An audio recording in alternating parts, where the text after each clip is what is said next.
Kesal sekaligus marah. Hari pun berlalu, di Bandara Soekarno-Hatta, seorang parubaya turun dari dalam pesawat. Pria yang bermata sipit itu menatap dengan tenang sekeliling bandara. Banyak para bodyguard yang berjaga dan berbaris di sekitar pria itu. Cukup menarik, tampan di usia yang sudah tidak lagi muda, para bodyguard membungkuk serempak.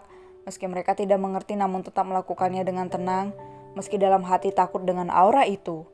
Tanpa peduli, pria itu berjalan penuh wibawa, terus berjalan tanpa menoleh ke arah siapapun. Tatapan sipitnya itu hanya lurus ke depan, mencari seseorang yang sudah dia tunggu. Seorang gadis dengan pakaian yang tertutup datang dan dengan suara lembut menyambut pria parubaya itu. "Selamat datang di Indonesia, Dedi."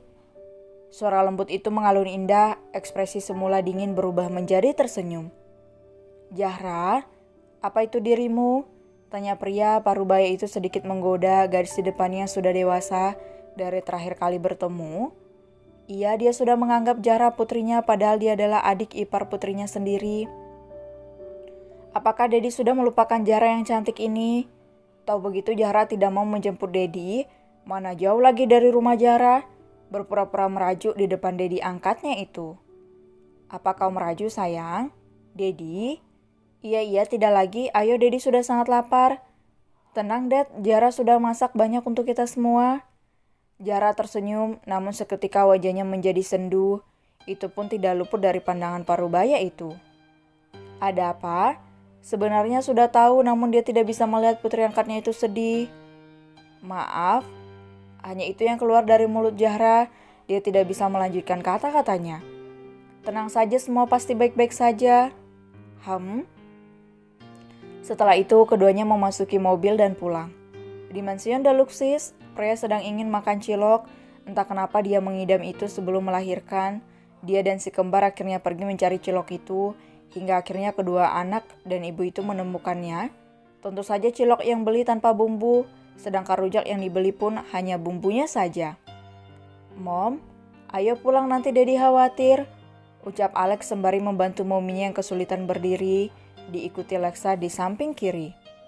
"Iya, Mom, bisa gawat kalau adik keluar di sini. Kalian ini sangat cerewet, baiklah kita pulang."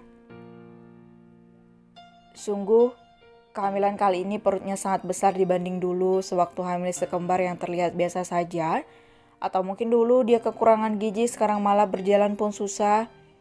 Mereka berjalan ke arah mobil yang sudah menunggu dengan beberapa bodyguard.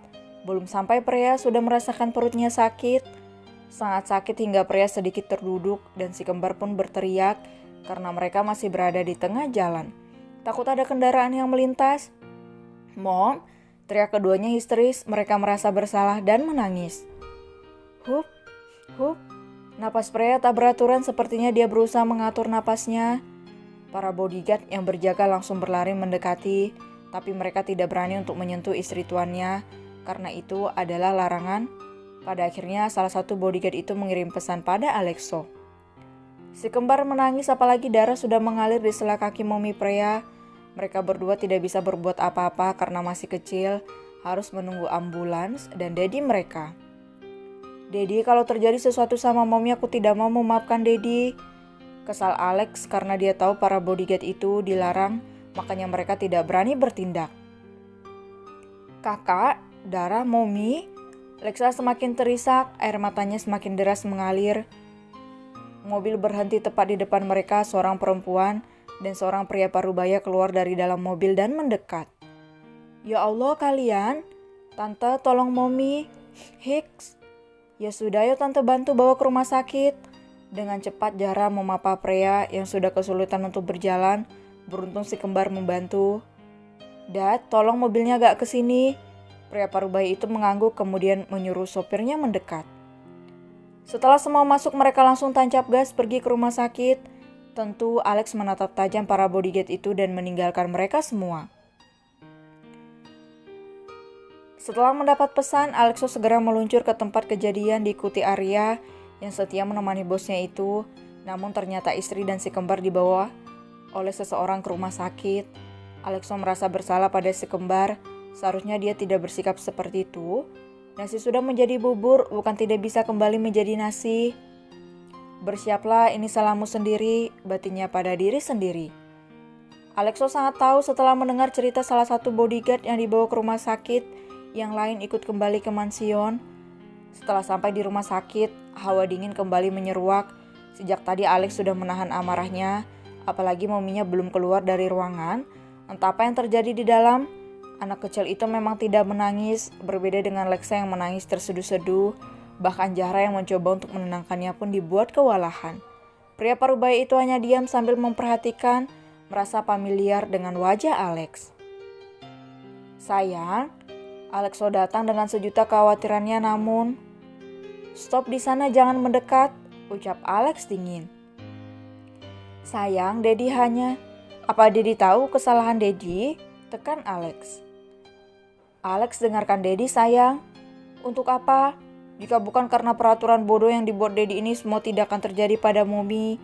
Buat apa para bodyguard itu menjaga kami kalau pada akhirnya mereka tidak bisa menolong Momi?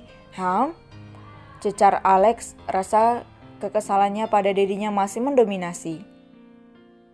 Sepertinya aku harus mencari seseorang untuk menggantikan posisi Dedi. Kakak, Ade diam di sana sebelum kakak benar-benar marah.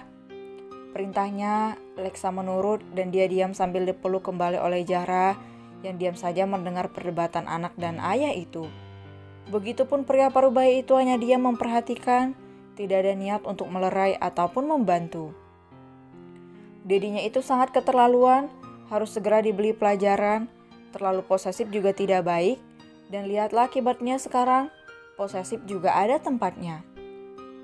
Alexo kicap, dia tidak bisa mengatakan atau menyangga ucapan putranya yang memang benar. Arya yang sedari tadi diam pun tidak bisa membantu bosnya itu, karena memang bosnya yang bersalah di sini. Perdebatan itu terus berlanjut hingga dokter keluar dari dalam kamar bersalin, mengalihkan eksistensi semua orang. Orek, selamat Nyonya, bayi Anda perempuan dan sehat, tidak kekurangan sesuatu apapun. Sangat cantik seperti Nona, puji dokter laki-laki itu sambil tersenyum memberikan bayi mungil itu dalam dekapan pria ibunya. Terima kasih dok. Senyum pria kembangkan, jika saja dokter itu memuji di depan suaminya bisa dipastikan dokter itu akan tamat. Mengingat kata suami, dia sejak tadi tidak melihat suaminya itu di dekatnya. Bukannya dia akan menembus segala hal yang terlewatkan saat kelahiran si kembar. Pria masih tidak tahu bahwa Alexo ditahan oleh putranya di luar. Saya akan panggilkan suami Anda jika Anda ingin bertemu dengannya, ucap dokter itu seakan mengerti hanya dengan melihat raut wajah pasiennya. Sekali lagi terima kasih dok. Tidak perlu Nyonya, itu sudah menjadi tugas saya, ucap dokter itu. Kemudian dia permisi keluar untuk memanggil Alexo, suami pasiennya. Ceklek. Suara pintu itu mengalihkan perhatian dari dua orang yang berdebat sedari tadi. Belum ada titik terang dari ayah dan anak itu. Suami Nyonya Prea, saya dokter, ucap Alexo sedikit lega. Dia sangat berterima kasih pada dokter itu yang datang di waktu yang tepat. Dedi, sekarang selamat tapi lihat saja nanti. Pelannya menghampiri dokter itu lebih dulu daripada Alexo. Kemudian Alexo berbincang dengan dokter, kemudian masuk ke dalam ruangan, meninggalkan si kembar tentu dengan tatapan tajam Alex yang menghunus.